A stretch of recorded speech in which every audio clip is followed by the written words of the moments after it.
En Kramatorsk, allá en Ucrania, la noche del martes, bombardearon un restaurante bar, al que acuden muchos soldados estadounidenses, pero parece que no había soldados en ese momento.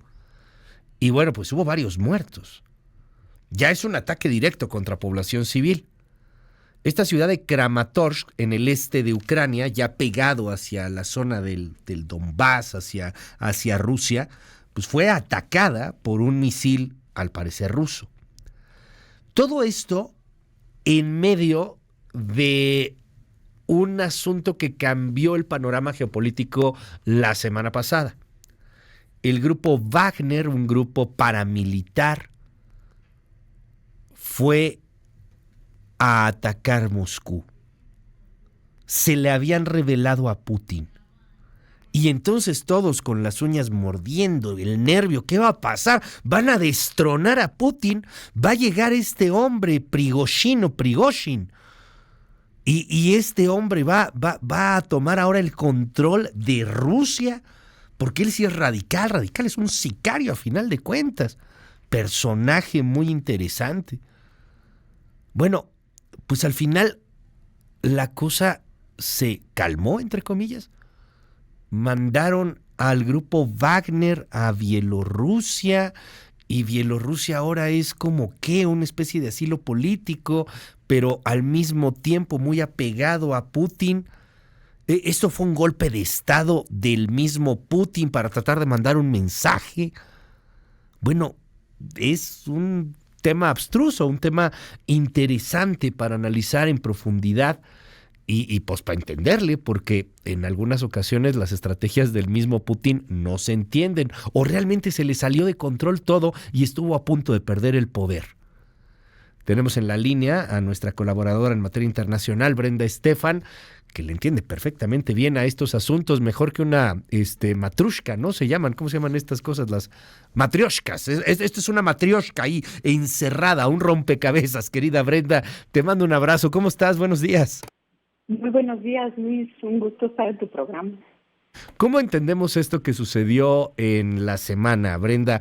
La rebelión de este grupo Wagner y bueno, pues cómo acabaron ahora en una especie de calma chicha. Bueno, mira, lo primero es decir que este grupo Wagner es una milicia privada que operaba a favor de los intereses de Rusia, es decir, aunque oficialmente no era parte del Estado ruso, era a todas luces un brazo militar y que tiene otras aristas, también tiene fábricas de bots, por ejemplo, para desinformación en línea, pero digamos es un brazo que opera a favor de los intereses del Kremlin. Y el fin de semana la criatura se le reveló al creador, es decir, este Frankenstein que creó Putin a lo largo de los años, apoyando a su líder, Prigozhin, dándole contratos de millones de dólares como proveedor de servicios de restaurante y banquete para el ejército, para las cafeterías de las escuelas rusas, etcétera, y después contratándole los servicios de guerras de bots, de guerras de desinformación para que influyera, por ejemplo, en la elección estadounidense a favor de Donald Trump, en el caso del Reino Unido a favor del Brexit, etcétera. Pues este fin de semana este hombre que tenía meses criticando el liderazgo militar ruso, no tanto a Putin, pero sí al secretario de Defensa, Sergei Shoigu, y al jefe del Estado Mayor, al general Gerasimov, pues este fin de semana lleva esa tensión a un siguiente nivel, hacia un intento de rebelión, llama no solo a sus hombres, sino a los rusos a levantarse y hacer una marcha que él llama una marcha por la justicia, e ir rumbo a Moscú. Vimos las imágenes pues de cómo estos hombres armados tomaron la ciudad de Rostov, cerca de la línea de batalla con Ucrania, digamos, una ciudad muy importante para el ejército ruso porque desde ahí, digamos, se genera la logística para el ataque en Ucrania, y la tomaron sin ningún problema, y después en su camino rumbo a Moscú, pues se avisó que se había logrado una negociación vía el presidente de Bielorrusia, el presidente Lukashenko, y que se echaban para atrás, digamos. Un Putin que tuvo que lograr un acuerdo, negociar al tú por tú, digamos, con el líder de una milicia, desde luego, es a todas luces un Putin más debilitado. Y no solo eso, sino que en los días siguientes, esta semana, lo vimos pues con alocuciones que no lo caracterizan. No vimos al típico Putin. Esta vez, en lugar de decir, todo va conforme a lo planeado, todo lo tenemos bajo control, esta vez sí salió y dijo, recibimos una puñalada por la espalda, se trata de una traición, y a los 3 días lo vemos con los militares agradeciéndoles que hayan cerrado filas y que se hayan unido de cara a este embate, mientras les dio un armisticio a los miembros de Wagner. Entonces, realmente no es lo característico de Putin. Creo que estamos viendo los cables de la máquina que no habíamos visto, y bueno, es un Putin que tiene que lograr un acuerdo para permitir a hombres que estaban rumbo a atacar a Moscú, de reintegrarlos a su propio ejército. Es una humillación sin duda, y esto lo lee Occidente, y desde luego lo leen los factores de poder real en Rusia, que saben que la estabilidad del gobierno no es la que solía ser. Oye, dime, yo veía una gran alarma e inclusive un nervio en el lado occidental de qué podría pasar si este hombre Prigozhin llegaba a Moscú y lograba tumbar a Putin. O sea, estamos hablando de, pues perdón la expresión, pero pues, literalmente un mercenario, de un loco que tendría gran poder. Cosa interesante, o sea, como Occidente de repente diciendo, oye, ¿sabes qué? Mira, mejor preferimos a Putin que a un tipo como estos. ¿Esto estuvo en riesgo realmente? O sea, ¿este hombre pudo haber llegado a tener el control de los misiles rusos para atacar Ucrania, por ejemplo, Brenda? Bueno, yo creo que de la toma de Rostov a un golpe de Estado en Moscú que, digamos, que derrocar a Putin, hay un camino muy sinuoso, no era no enorme. Tan sencillo. Pero sí se generó mucha especulación, porque al final de cuentas veíamos un grupo armado atacando a Rusia, ¿no? Cuando habíamos pensado ver quizás a Putin defendiéndose en el Kremlin de la OTAN, pero no de sus propias fuerzas. Entonces esto sí generó mucha confusión y especulación sobre qué podía pasar si había anarquía, si caía Putin, si otros grupos se le unían a Wagner y caía el gobierno.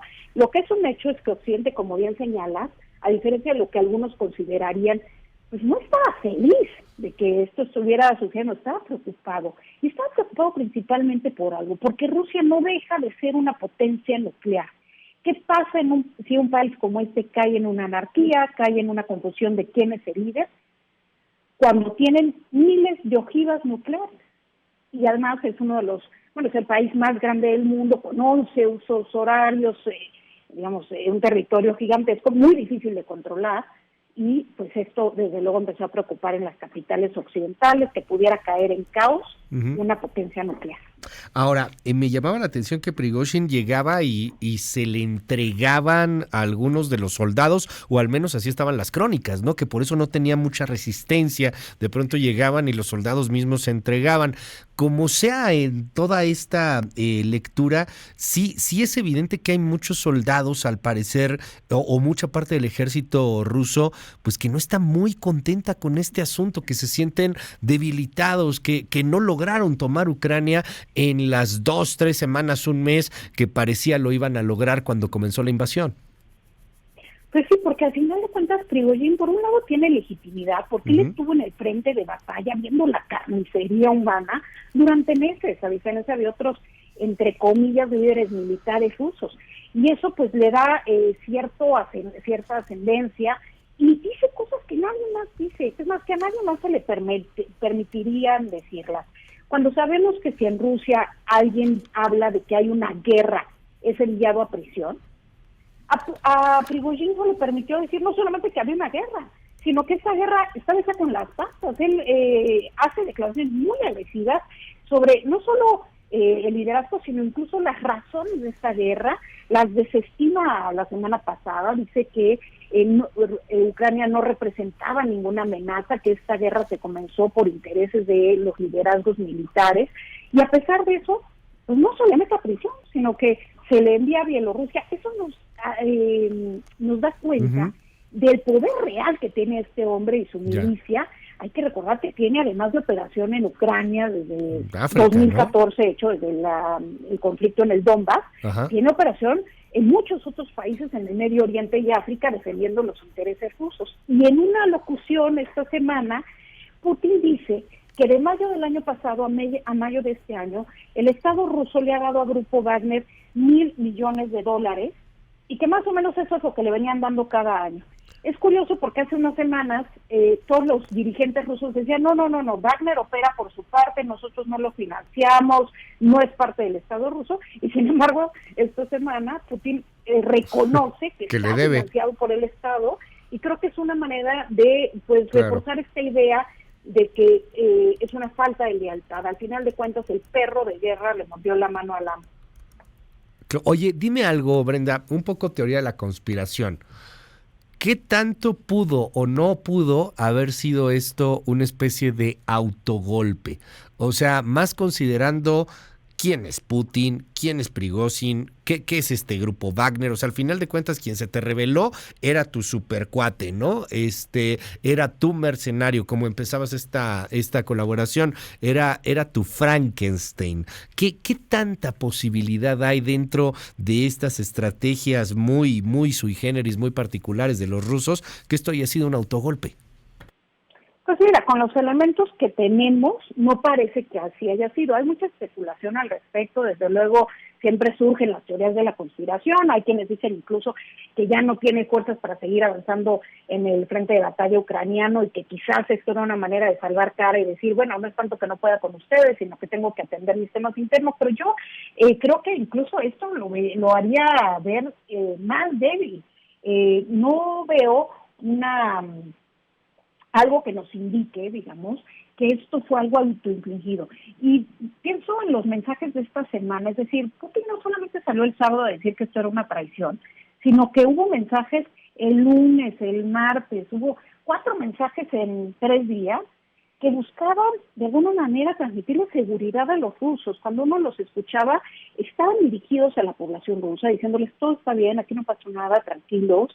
Y me parece que el hecho de que él haya tenido que salir con ese tipo de mensaje para tranquilizar a su población, hace poco probable que esto haya sido algo autoinfligido. En realidad hoy vemos que tanto la población como el ejército, como los empresarios, pues están cuestionándose qué fue lo que pasó, qué tan sólido está el gobierno, este mito que se había construido del hombre fuerte, inamovible, intocable, Vladimir Putin, pues queda en entredicho este fin de semana.